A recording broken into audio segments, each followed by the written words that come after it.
하나님 아버지의 마음을 알라라는 그런 제목으로 하나님 말씀을 증거하도록 하겠습니다. 사람의 감정, 마음을 잘 읽는 것은 인간관계에서 굉장히 중요합니다. 오해하면 참 곤란하죠. 갈등을 빚게 됩니다. 여러분 잘 아시다시피 개와 고양이가 서로 그 원수지간이라고 합니다. 왜 원수지간일까요?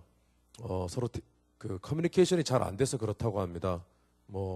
개가 기분이 좋으면은 그 꼬리를 흔들죠. 세워서. 그리고 기분이 나쁘면 꼬리를 내립니다. 그런데 고양이는 반대잖아요. 그죠? 그래서 서로 오해를 해서 서로 사이가 안 좋다 그런 얘기도 있습니다. 그런데 정확하진 않습니다. 예. 그런데 우리가 사람의 감정을 읽을 때 표정이나 말투로 그 상대방의 마음에 주의를 기울입니다. 그래서 어떻게든 그 사람이 어떤 마음을 갖고 있는지를 우리가 이렇게 바라봅니다. 그래서 그 마음을 잘 읽게 되면은 관계도 굉장히 좋아집니다. 예수님 당시에 나름대로 하나님을 굉장히 잘 믿는다고 생각했던 그런 사람들이 있었습니다. 그 사람들이 바로 바리새인들입니다. 근데 이 사람들이 항상 예수님이 무슨 말씀을 하시면 굉장히 못마땅했습니다. 그 이유가 뭐냐면은 물론 예수님이 하시는 어떤 말씀을, 하나님의 말씀을 들었을 때에 그들의 마음 가운데 뭔가 이해가 되지 않고 참 해석하기가 힘들었던 부분이 있었겠지만은 제가 볼 때는 그들이 예수님을 만나기 이전에 이미 그들이 믿고 있는 하나님, 눈에 보이진 않지만은 그들이 조상들 때부터 오랫동안 믿었던 그 하나님, 그 하나님의 마음에 대해서 오해하고 있었기 때문에 그들 또한 예수님을 봤을 때 예수님의 행동과 예수님이 하신 말씀에 대해서 오해할 수밖에 없었다고 생각합니다. 오늘 말씀해 보니까 예수님은요, 여러 사람들과 모여서 대화를 하시고 식사를 하셨습니다. 어떤 자들과 주로 식사를 하셨냐면은 그 당시에 유대인들은 기본적으로 죄인이라고 여겼던 사람들, 예를 들면은 세금을 거두는 사람들, 로마 제국의 눈치를 보면서 거짓말로 사람들에게 세금을 걷어서 이익을 챙기는 그런 세금을 거두는 텍스 컬렉터, 세리장이들, 아니면 몸을 파는 여인들, 그런 사람들과 예수님이 식사를 하고 계셨던 것입니다. 바리새인들이 보기에는 이해를 할 수 없었습니다. 왜냐하면 그런 사람들은 상종조차 하지 말아야 되는 그런 종류의 사람들이었습니다.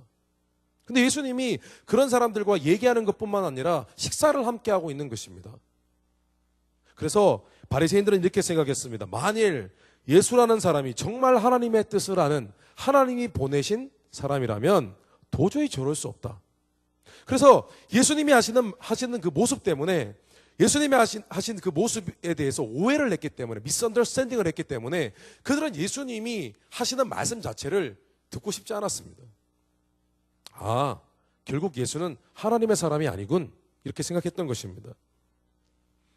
여러분, 그런데요, 예수님의 마음은, 예수님의 태도는 사실은 하나님 아버지와 동일한 것이었습니다. 결국 바리새인들은 하나님의 아버지의 마음을 오해했고, 하나님이 우리에게 주신 구원자이신 예수님을 또한 오해하게 되었고, 그랬더니 그들이 예수님을 믿지 못했고, 결국 그들은 구원을 받지 못했습니다. 여러분, 오늘 예수님을 믿고 신앙생활하는 우리도 마찬가지입니다.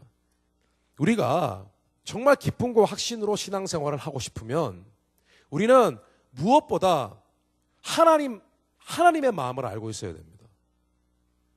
하나님의 마음은 어떠신지, 하나님이 우리를 바라보실 때 우리를 향한 그 마음이 어떠신지를 우리가 정확하게 알 때, 그때 우리의 신앙생활 자체가 달라진다는 것입니다. 우리가 하나님의 마음을 알고 신뢰할 때, 최소한 하나님에 대해서 오해하지 하는 점이 없을 때, 그때 우리의 신앙이 똑바른 신앙이 됩니다. 그리고 우리의 신앙도 즐겁습니다. 기쁩니다. 만족으로 넘칩니다. 그래서 오늘은 하나님의 마음을 이 오해한 바리새인들을 향해서 예수님이 꺼내신 이 두 가지 이야기, 두 가지 비유를 통해서 하나님 아버지의 마음이 어떠신지, 하나님의 아버지의 마음은 어떤 마음인지 오늘 그것을 잠시 나누고 묵상하는 시간 갖도록 하겠습니다. 첫째로, 우리가 꼭 알아야 할 하나님 아버지의 마음. 하나님의 마음은, 하나님은 한 사람 한 영혼을 너무너무 기뻐하십니다. 그것이 하나님의 마음입니다. 하나님은 여러분 한 사람 한 사람을 너무나 사랑하고 기뻐하십니다. 감이 잘 오지 않으십니까? 다시 하겠습니다. 하나님은 여러분 한 사람 한 영혼을 너무 기뻐하십니다. 오늘 말씀에 예수님은 두 가지 비유를 통해서 하나님 한 사람 한 영혼을 얼마나 사랑하고 기뻐하시는지를 오늘 비유를 들어서 말씀해 주셨습니다. 여러분 잘 들어보신 이야기입니다. 말씀입니다. 하나는 잃어버린 양에 대한 비유이고 또 하나는 잃어버린 동전에 대한 비유입니다. 첫 번째로 잃어버린 양에 대한 비유입니다. 주인에게 양이 100마리가 있었습니다. 그런데 한 마리가 그만 사라졌습니다. 주인이 너무 안타까운 나머지 온 광야를 뒤집고 돌아다닙니다. 광야를 막 돌아다녔는데 마침내 그 한 마리를 찾았습니다. 여러분 생각해 보세요. 그냥 제멋대로 없어진 양 한 마리입니다. 100마리 중에 한 마리 없어졌어요. 찾아봐도 어쩌면 지나가는 일이나 늑대가 이미 물어갔을지도 모릅니다. 그죠? 뭐 그 정도 100마리 중에 한 마리. 별거 아닙니다. 이리가 물어갔으면 헛수고할 필요 없습니다. 괜히. 막 몇 시간 동안 돌아다녀 찾을 필요 없습니다. 여러분 광야입니다. 햇빛이 쨍쨍 내리쬐입니다. 몇 시간 동안 양 한 마리 찾으려고 그 고생을 합니까? 근데 어쨌든 주인이 막 뒤집니다. 헤맵니다. 그런데 마침내 양을 찾았습니다. 양을 어떻게 한다고요? 어깨에 맵니다. 아유, 양을 어떻게 어깨에 매면? 사실 여러분 양이 굉장히 크지 않습니까? 근데 원래 속으면 안 돼요. 양 털이 많아서 그렇지 양 자체는 턱을 다 깎고 나면 양은 조그만합니다. 어째 양을 들쳐맸습니다. 뭐 새끼인지 모르겠습니다. 들쳐매고 왔습니다. 그런데 참 재밌는 장면이 나옵니다. 양 한 마리를 찾았는데 잔치를 벌입니다. 여러분 좀 지나친 것 같지 않습니까? 100마리 키우는데 한 마리 잊어버렸다가 한 마리를 다시 찾았습니다. 여러분 근데 그 양을 찾았는데 오케이 기뻐할 수 있습니다. 또 그 당시에는 양 한 마리가 그래도 중요한 양식이고 중요한 재산이었습니다. 그런데 양 한 마리 찾았다고 온 동네 사람 불러서 잔치하는 것은 조금 오버하는 것 아닙니까? 여러분 왜 그랬을까요? 중요한 이유가 있습니다. 여러분 주인은요 잃어버린 양이 원래 목자는 양을 키우는 목동은 그 주인은 잃어버린 양이 어떤 양인지 그 이름이 무엇인지 정확하게 알고 있습니다. 그가 양을 찾으러 다녔던 이유는 그가 양의 이름을 알고 있고 그 양에 대한 이름을 알고 있을 뿐만 아니라 눈으로 그냥 이렇게 지켜봐도 내가 아는 그 양이 없다라는 것을 알 만큼 양에 대해서 애착이 있었기 때문입니다. 여러분 당시에 목자들은 양을 100마리에서 300마리 키웠는데 목자들은 그 양 이름을 한 마리 한 마리의 이름을 정확하게 알고 있었습니다. 여러분 신기하죠? 여러분 한 300명 외울 수 있을까요? 이름을? 한 100명? 아니, 가능합니다. 그냥 제가 거의 대부분 YDC의 청년들을 다 이름을 외우고 있습니다. 알고 있습니다. 사실은 비밀까지, 그들의 비밀까지 뒷좌서 하고 있습니다. 아니, 농담이고요. 그래서 그 당시에 목자들은 양을 보면은 순간적으로 이렇게 양들을 이렇게 지나가는 걸 이렇게 보면 걔 어디 갔어? 이 정도로 양들에 대해서 잘 알고 있었습니다. 왜냐하면 그 양들 대부분이 그 목자가 직접 최소한 대부분은 목자가 직접 새끼를 받을 때 이름을 지어줬기 때문에 아는 것입니다. 우리 눈으로 보기에는 똑같은 양 같죠? 그러나 다 다른 것입니다. 결국 이 얘기는 뭐냐면은 이 예수님이 하신 비유는 뭐냐면 이 양들이요. 그 당시에 목동들에게는 양이라는 존재는 팸입니다. 여러분 팸. 우리 YDC에 팸 있죠? 팸이 뭐죠? 패밀리입니다. 양은요. 가족이었습니다. 아마 여러분 애완동물 키우는 분들은 아실 거예요. 애완동물을 뭐라고 부르죠? 아우 내 새끼. 그런 분들 계시나요? 근데 너무 착각하면 안 됩니다. 걔는 새끼, 자기 사람 새끼는 미안합니다. 그냥 나왔어요. 요게 아니에요. 요게 아니에요. 요게 아니에요. 사람의 자녀는 아니잖아요. 그죠?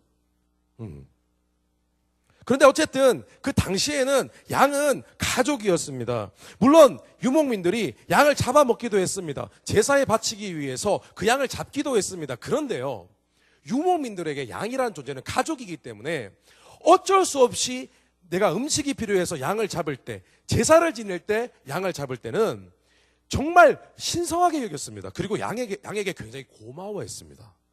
그래서 양을 잡을 때도 막 쉽게 막 두드려 패서 우리 한국에서 개 잡듯이 그렇게 잡은 게 아니라 양이 가장 고통을 적게 느낄 만한 방법으로 양을 죽였습니다. 여러분, 둘째로 오늘 또 잃어버린 드라크마에 대한 이야기가 나옵니다. 주인에게 동전이 10개 있었습니다. 드라크마라는 그런 단위의 화폐의 동전을 10개 가지고 있었는데 그만 한 개를 잃어버렸습니다. 원래 한 드라크마는 당시 노동자 한 사람이 하루 동안 일했을 때 벌어들이는 금액입니다. 오늘날 치면 뭐 100불, 200불 그 정도 됩니다. 뭐 돈 많이 버는 사람 300불, 500, 1000불도 벌겠지만. 근데 그 돈을 마침 찾았습니다. 그렇게 잃어버려서 아까운 돈이지만 그렇다고 막 미친 듯이 찾아다닐 만큼의 엄청난 돈은 아닙니다. 그런데 마침 찾았습니다. 그런데 주인이 또 이상한 일을 합니다. 동전을 찾았는데 하루 품삯의 가치가 있는 동전을 다시 찾았는데 주위에 있는 그런 친구들을 다 불러가지고 파티를 합니다. 야, 이거 배보다 배꼽이 큰 거 아닙니까? 여러분, 동전을 찾았는데 친구들 다 불러봐요. 얼마겠습니까? 파티를 여는데 얼마가 들겠습니까? 자, 보세요. 이 비유에 중요한 의미가 있습니다. 왜였을까요?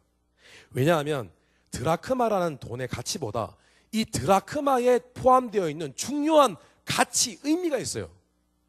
옛날 고대 사회에 유대인에게는 이런 풍습이 있었습니다. 사람이, 남자 여자가 결혼을 하잖아요. 결혼을 하면 그 드라크마라는 동전 있잖아요. 그 동전 10개를 끈에 이렇게, 예쁜 끈에 이렇게 묶어가지고 마치 목걸이처럼 만듭니다. 목걸이처럼 이렇게 만들어가지고 그 신랑이 신부에게 머리에 이렇게 씌워줍니다.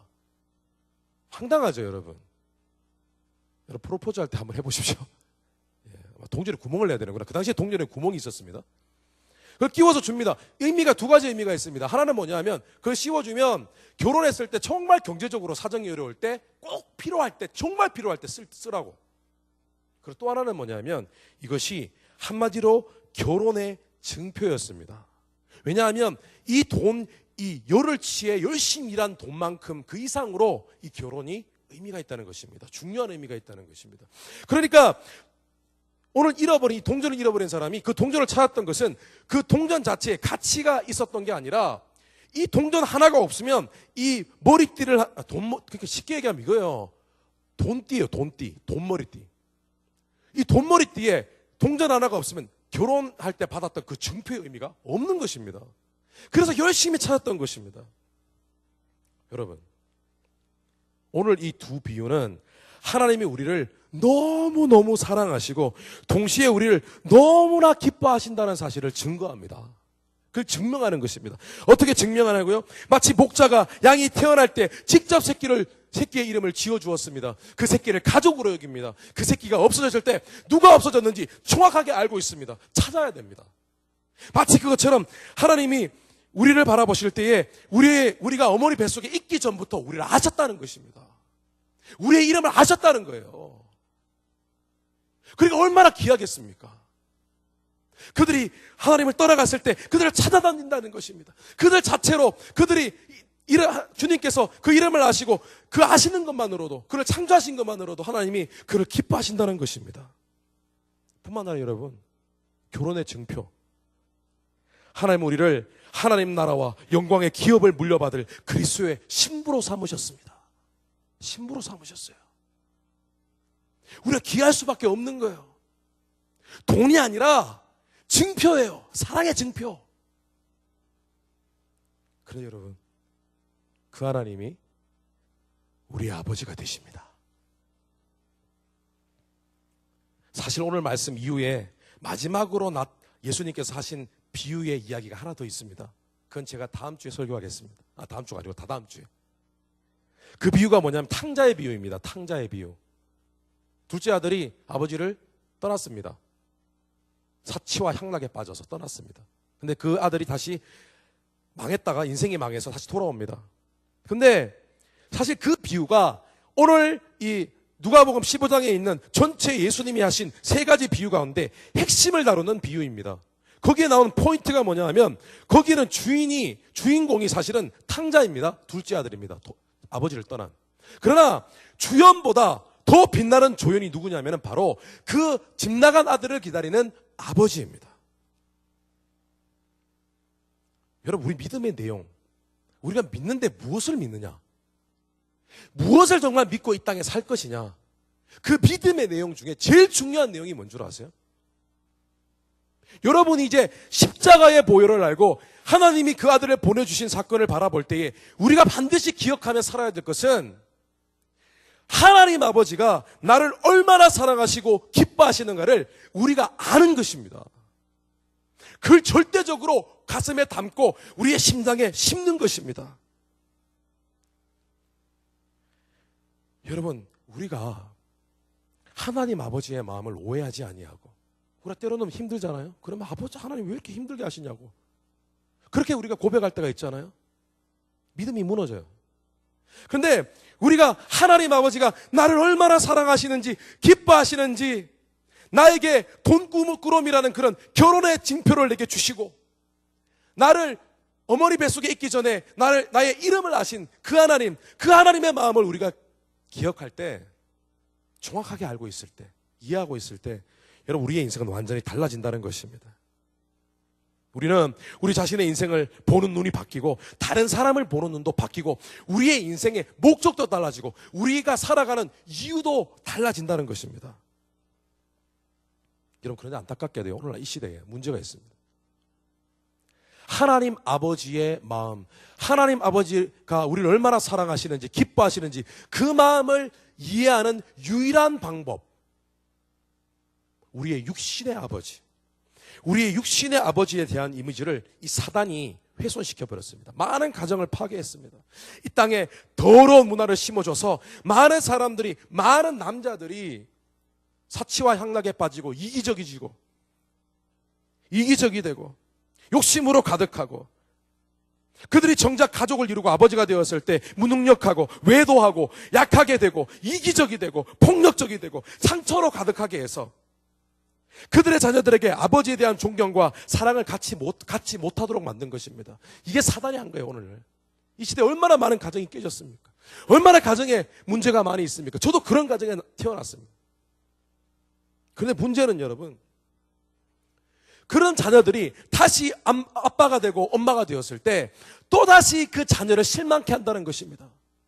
그들의 마음 가운데 아버지 상이 깨지는 바람에 하나님 아버지를 바라볼 때도 감이 안 오는 거예요. 아버지가 나를 얼마나 사랑하시는지, 나를 위해 얼마나 희생하시는지 이 느낌이 오지 않는 거예요.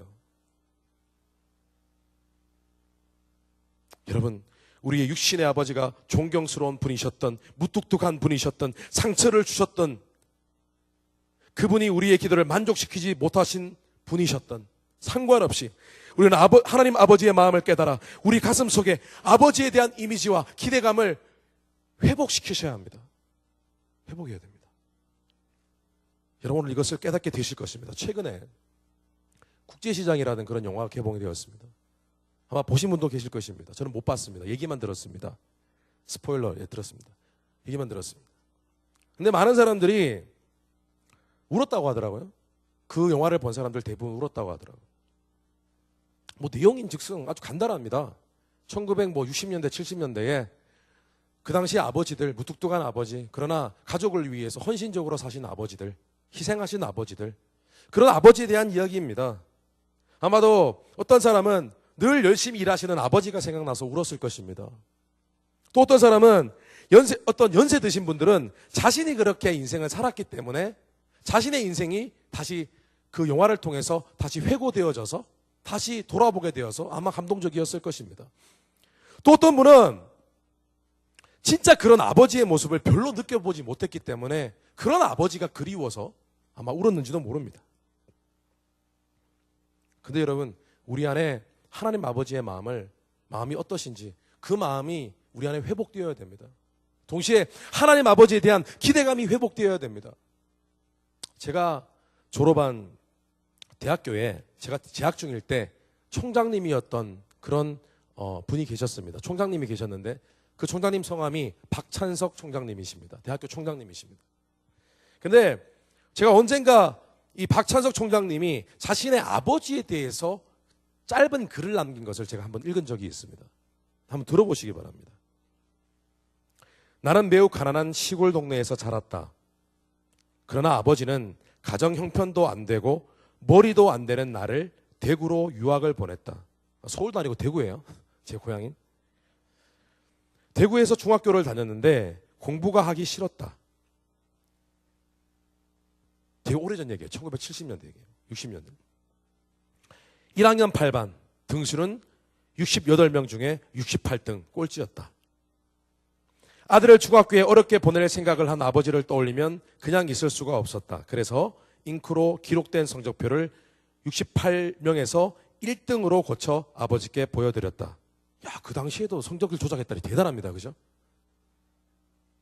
그랬더니 아버지가 이렇게 말씀하셨다. 명순이가 자직 하나는 잘 뒀어. 1등을 했으면 책거리를 해야지. 라고 했습니다. 그 명순이가 이렇게 아버님 성함이 명순이셨나 봐요. 그러니까 아버님이 독백을 하시는 거예요.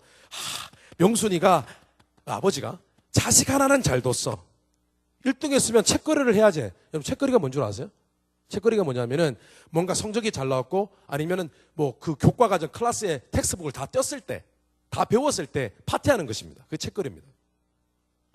이튿날 강에서 수영을 하고 돌아오니 아버지는 한 마리뿐인 돼지를 잡아 동네 사람들을 모아놓고 잔치를 하고 있었다. 그 돼지는 우리 집 재산 목록 1호였다. 충격적인 그 사건 이후 나는 달라졌다. 항상 그 일이 머리에 맴돌고 있었기 때문이다. 그 후로부터 17년 후 나는 대학 교수가 되었다. 그리고 나의 아들이 중학교에 입학했을 때, 그러니까 내 나이 45세가 되던 어느 날 부모님 앞에 33년 전의 일을 사과하기 위해 이렇게 말했다. 어머니, 저 중학교 1학년 때 사실 1등 한 거는요. 하고 말을 시작하려고 하는데 옆에서 담배를 피우시던 아버지께서 이렇게 말씀하셨다. 다 안다. 고마해라. 민우가 듣는다. 자식의 위조한 성적을 알고도 재산 목록 1호인 돼지를 잡아 잔치를 하신 부모님 마음을 박사이고 교수이고 대학 총장인 나는 아직도 감히 이해할 수가 없다. 여러분 생각해 보세요. 아들이 거짓말했는데 아들이 1등 했다는 얘기를 듣고 집에 하나밖에 없는 농촌에 돼지 한 마리가 전 재산인데, 소도 아니에요. 되게 못 사나 봐요. 원래 농촌에는 소 한 마리 있는 게 큰 재산이거든요. 소가 없나 봐요. 근데 아들이 1등 했다는 그 소식에 그 돼지를 잡아서 동네에 잔치를 해버렸어요. 근데 아이의 마음에 아버지의 사랑이 심어졌어요. 공부를 하지 않고 견딜 수가 없는 거예요. 68등인데 1등 하지 않고는 견딜 수가 없는 거예요. 마지막에 박찬석 총장님이 나는 아버지의 사랑을 아직도 이해 못하겠다라고 했지만 정말 이해 못했을까요? 아니요. 그 사랑이 너무 커서 이해 못했다고 표현했을 뿐입니다. 분명히 총장님은 아버지의 사랑을 느꼈고 그것을 가슴에 품었던 것입니다. 여러분, 성경 말씀 다 아는 말씀입니다. 하나님이 세상을 이처럼 사랑하사 독생자를 주셨으니 이는 저를 믿는 자마다 멸망치 않고 영생을 얻게 하려 하심이니라. 여러분, 하나님 아버지께서 우리에게 하나님 아버지의 재산 목록 1호인 예수 그리스도를, 독생자 예수를 십자가에 매달리게 허락하시고 그를 잔인하게 잡도록 허락하시고 우리에게 내어주셨습니다. 그 이유가 무엇입니까? 세상이 아니라 사람. 하나님이 세상을 이처럼 사랑하사, 사랑을 이처럼 사랑하사 사람을 자기 자신보다 더 사랑하셨기 때문입니다. 아멘.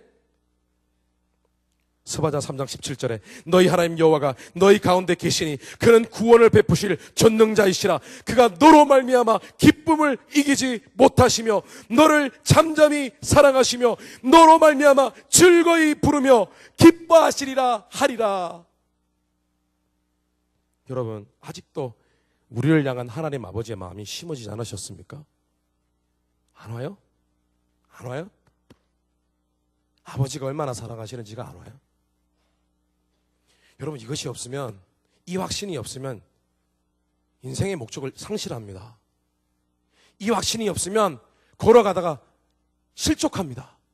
그러나 이 확신이 있으면, 이것이 심어지면 우리의 인생이 변합니다.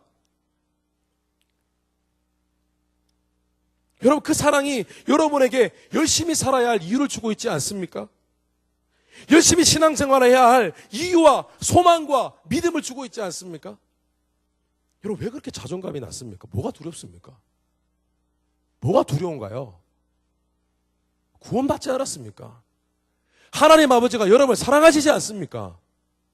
여러분을 인도하지 않습니까? 죽게 하시지 않습니다. 왜 두려워하십니까? 왜 그렇게 답답을 하십니까? 왜 그렇게 만족이 없습니까? 왜 그렇게 감사가 없습니까? 또 왜 그렇게 여러분 다른 사람이 못마땅하고 미워하십니까? 하나님 아버지가 우리를 사랑하시고 하나님 아버지가 이 땅의 모든 나와 같은 영혼들을 사랑하시는데 왜 그렇게 미워하십니까? 왜 그렇게 용서하지 못하십니까? 그들이 얼마나 하나님의 사랑을 받을 만한 존귀한 자들입니까? 여러분, 그들이 예수 안 믿고 지옥 가서 되겠습니까? 복음 전해야죠. 복음 전해야죠. 여러분 친구 가운데 예수 안 믿는 사람이 있습니까? 내버려 두실 겁니까? 진짜 지옥 가는데? 지옥 갑니다. 지옥 갑니다.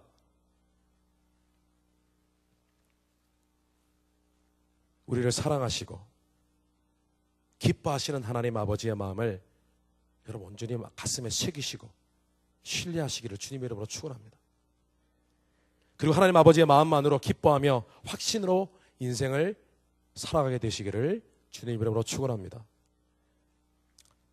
두 번째로 우리가 꼭 알아야 할 하나님 아버지의 마음. 하나님은 회개하는 겸손한 마음으로 아버지께 나아올 때 더욱더 기뻐하십니다. 오늘 말씀에 예수님께서 비유를 드실 때마다 똑같은 말씀을 반복하셨습니다. 들어보십시오. 내가 너에게 이르노니 이와 같이 죄인 한 사람이 회개하면 하늘에서는 회개할 것 없는 의인 99으로 말미암아 기뻐하는 것보다 더하리라.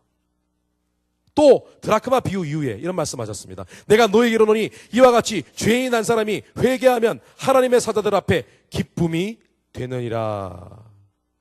예수님은 계속 회개에 대해서 말씀하셨습니다. 원래 예수님이 하시고 싶었던 말씀은 회개에 대한 말씀이셨습니다. 사실 이 두 말씀은 예수님이 하셨던 비유와 관계 있다기보다는 바리새인들이 하나님에 대해서 치명적으로 오해했던 것이 있었습니다. 그 오해했던 바리새인들을 향해서 직접적으로 던지신 말씀이 바로 이 말씀입니다. 바리새인들은요, 오해했습니다. 그것이 무엇이냐면 하나님 아버지께서는 죄인들을 불러 구원하시기 위해서 이 땅에 예수님을 보내주셨다는 사실, 그 사실에 대해서 오해를 했습니다. 아닌데 하나님은 의인을 찾으시는데. 근데 성경에는요, 하나님께서는 죄인들을 부르러 이 땅에 오셨다고 했습니다. 근데 그게 무슨 말인 줄 아십니까? 다 죄인이라는 거예요. 잘난 사람 하나도 없다는 거예요. 다 죄인이라는 거예요. 그래서 구원받는 조건이 뭔 줄 아십니까? 구원받는 조건? 자기가 먼저 죄인임을 인정하지 않는 사람은 예수 하나님을 믿어도 그건 거짓 믿음입니다. 내가 하나님 앞에 철저히, 왜냐하면 하나님이 나는 죄인을 부르러 왔다고 했거든요. 내가 죄인이 아닌데 아무리 생각해도 별로 뭐 그렇게 지혜진 것 같지 않은데 예수님만 믿어볼까? 진짜 믿음이 아닙니다. 그런데 예수님께서 이 말씀을 하실 때 바리새인들을 깨우쳐 주시고 그의 오해를 풀어주시고 또한 우리에게 오늘 말씀하십니다. 하나님이 정말 기뻐하시는 사람은 날마다 내가 하나님 앞에 하나님 저 흠과 점, 죄투성이에요. 내가 예수 그리스도의 피로 의로움을 받았지만 나는 지금도 하나님 앞에 흠과 점이 있는데 하나님, 저는 연약해요. 아무것도 할 수 없어요. 주님 아니면 저는 살아갈 자격이 없고 구원받을 자격조차 없는 사람이에요. 라고 겸손히 나아가는 사람을 하나님 정말 기뻐하십니다. 왜냐? 자기 주제를 알기 때문입니다. 자기 주제를 알기 때문입니다. 오늘 두 비유의 주제가 무엇입니까? 주인이 잃어버린 것을 되찾는 것입니다. 그런데 가만히 생각해 보면 여러분, 잃어버린 게 아니에요. 주인이 그들이 떠난 것입니다. 양 지가 알아서 떠났습니다. 동전 지가 알아서 말 안 되는 것 같죠? 근데 여러분, 동전 살짝 실수로 떨어뜨리면 동전이 어떻게 되죠? 동그랗죠? 지가 알아서 굴러갑니다. 이 말씀은 어떤 의미가 있냐면은 사람이 아담과 하와 이후로 그 마음에 sinfulness, 죄성이 있기 때문에 언제나 하나님을, 아버지를 떠나려고 하는 마음이 있다는 것입니다. 우리 안에 그런 게 다 있어요. 예수 믿어도 아직 우리 안에. 왜냐? 우리가 우리의 몸까지, 우리의 브레인까지 born again 되지 않았기 때문에, 거룩해지지 않았기 때문에, 우리의 영혼만 거룩해졌기 때문에. 그래서 하나님은요, 구원받을 자들뿐만 아니라 구원 이미 받은 자들에게도 하나님이 요구하시는 것은 뭐냐 하면 너희들이 날마다 겸손하라는 거예요. 내 앞에 나올 때 하나님, 저는 아무것도 할 수 없습니다. 연약합니다. 저는 오늘도 하나님 보시기에 하나님을 떠난 마음으로 살았습니다. 라고 나올 때 하나님이 더 사랑하기를 원하신다는 거예요.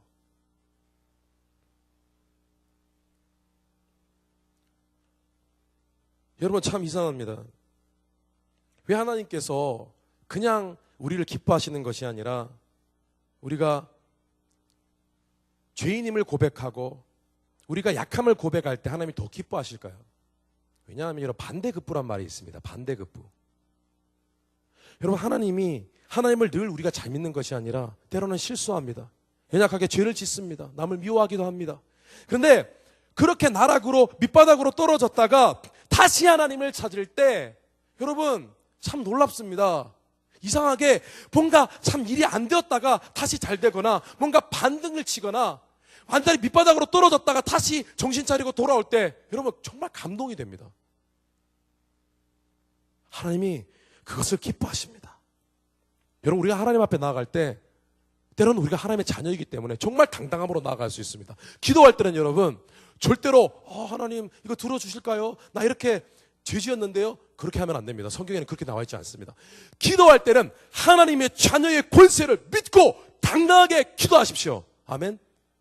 그러나 평소에 하나님 앞에 나의 삶과 내 마음을 갖고 나아갈 때는 여러분, 하나님 앞에 하나님, 아버지 마음을 다 헤아리지 못했습니다. 하나님, 아버지 마음을 아프게 해드렸습니다. 저의 죄된 모습을 갖고 주님 앞에 나아갑니다. 용서해 주시옵소서. 겸손히 나가기를 원합니다. 사랑과 긍휼의 마음으로 저를 덮어주시옵소서 라고 나아가는 것입니다. 그럴 때 하나님은 그들에게 하나님의 놀라운 은혜를 베풀어 주시는 것입니다. 고린도후서 7장에 이런 말씀이 있습니다. 하나님 뜻대로 하는 근심은 후회할 것이 없는 구원에 이르게 하는 회개를 이루는 것이요, 세상 근심은 사망을 이루는 것이라. 고린도후서 말씀은 우리가 하나님 앞에서요, 조금 약해 보일 때, 하나님 앞에 우리가 약함을 고백할 때, 우리의 죄된 모습을 하나님 앞에 내려놓고 겸손할 때, 그런 슬픔을 하나님이 너무 귀하게 보신다는 것이에요. 내 자녀가 나하고 마음이 멀어졌다는 것을 그렇게 잘 즉각 알고 내게 돌아오는구나. 얼마나 지혜로운지, 얼마나 기특한지. 이런 것이 있을 때 우리는 우리 자신이 변화하고 성숙해지고 하나님 아버지와 더 친밀한 관계를 누릴 수 있다는 것입니다. 여러분, 우리 감사하는 교회예요. 갈렙 프로젝트라는 그런 스포츠 미니스트리가 있다는 거 아십니까? 많은 사람들이 모르더라고요. 우리 교회에 스포츠 미니스트리를 하시고 그 사이클, 그러니까 로드바이크를 타는 것을 가르치시고 지금 한 몇십 명이 배웁니다. 그리고 토요일 아침마다 그 달리기를, 트랙을 도는 그런 달리는 법을 가르쳐 주시는 그런 목사님 계십니다. 우리 교회도 전체 이렇게 관리하시고 그 두 가지를 함께 하십니다. 근데 이 목사님이 한국에서 철인 3전 경기 챔피언이셨습니다. 철인 3전 경기, 트라이애슬론. 근데 목사님께서 이렇게 화려한 전적에도 불구하고 우리가 들으면 참 놀랍다라는 그런 간증을 하나 갖고 계십니다. 어떤 간증이냐면은 목사님이 이미 30대 초반에 위암으로 사형 선고를 받으셨습니다. 위암으로 여러분 이해가 가세요? 30대 초반에 한창 나이에 위암 말기로 판정이 되고 또 몸이 점점 굳어지는 그런 병이 걸렸습니다. 죽어가는 거예요, 사람이. 움직일 수가 없어요. 죽어가는 거예요. 목사님이 특효약이라는 모든 종류의 약초나 모든 걸 다 드셔보셨습니다. 근데 병에 차도가 없는 것입니다. 근데 어느 날 시골에 산으로 들어갔어요. 산으로 들어가셨는데 산에서 이렇게 성경을 읽다가 기도를 하는데 하나님 살려주세요. 기도를 하는데 성경을 읽다가 그 창세기 3장 말씀을 보고 너는 먹기 위하여 얼굴에 땀을 흘리고 열심히 일하다가 마침내 흙으로 돌아갈 것이다 라는 그 말씀 딱 보면서 타락한 죄 지은 사람은 땀을 흘려야 인생을 건강하게 살 수 있구나 라는 그런 감동을 받으셨습니다. 그래서 그때부터 산을 10m 몸을 못 움직이잖아요. 5m, 10m, 20m, 100m 뛰기 시작합니다. 산을 뛰기 시작합니다. 막 뜁니다. 그런데 참 놀라운 것은 산을 뛰기 시작하면서 1년, 2년, 3년 지나서 몸이 점점 좋아지기 시작합니다. 그런데 한 2, 3년 만에 병이 나은 게 아니에요. 병이 전부 났는데 정확하게 14년이 걸렸습니다. 14년 동안 뛰었습니다. 근데 그때까지 얼마나 고생했겠습니까? 운동하면서 병을 이렇게 택해하면서 얼마나 힘들었겠습니까? 근데 이 목사님이 그 중간에 열심히 뛰고 운동을 하면서 하나님께 기도를 했는데 어느 날 하나님께 기도를 하는데 이런 기도가 되더랍니다. 목사님이 굉장히 효자세요. 목사님이 기도를 했대요. 하나님, 제가 아버지가 돌아가시기 전에 제가 먼저 죽으면 하나님 이것은 불효입니다. 부모가 일찍 부모님이 돌아가시기 전에 자식이 죽으면 자식을 가슴에 묻는다고 하는데 하나님 그럴 수 없습니다. 하나님, 제가 아버지가 먼저 돌아가시고 제가 죽겠습니다. 그 다음에 바로 죽어도 좋으니까 살려주십시오. 울면서 기도했다고 합니다. 하나님, 다른 거 제가 욕심 없습니다. 더 많이 살고 싶지 않습니다. 아버지가 돌아가시는 거 보고 제가 바로 죽게 해주십시오. 그렇게 기도했습니다. 그리고 병이 완치가 되었습니다. 근데 그때 나중에 병이 완치가 된 후에 목사님이 이렇게 생각하셨다고 합니다. 운동으로 잘낫지 않는 병을 하나님이 결국 고쳐주신 것은 그때 육신의 아버지께 죄송했던 그 마음을 하나님 아버지가 보시고 기특하게 여겨서 나를 치유해 주셨구나. 그렇게 생각하셨다는 거예요. 여러분, 이사야서 57장 15절에 지극히 존귀하며 영원히 거하시며 거룩하다 이름하는 이가 이와 같이 말씀하시되 내가 높고 거룩한 곳에 있으며 또한 통회하고 마음이 겸손한 자와 함께 있나니 이는 겸손한 자의 영을 소생시키시며 통회하는 자의 마음을 소생시키려 함이라. 이런 말씀을 정리하겠습니다. 하나님 아버지가 어떤 마음이십니까? 그 마음을 우리가 이해하고 가슴에 새길 때 그 아버지의 마음을 아는 자들이 가져야 할 마음은 또 무엇입니까? 여러분, 오늘 하나님 아버지께서 우리를 너무 기뻐하십니다. 믿으십니까? 하나님 아버지께서 오늘도 이 시간 주님 앞에서 하나님 앞에서 통회하는 마음으로 겸손한 마음으로 하나님 함께 해주세요 라고 하는 자들을 너무너무 더 기뻐하십니다. 여러분, 이 아버지의 마음을 붙드시고 살아가실 때에 여러분 삶 가운데 자유함과 기쁨과 만족과 문제를 뚫고 나가는 능력을 공급받는 삶을 살게 되시기를 주님의 이름으로 축원합니다. 기도하시겠습니다.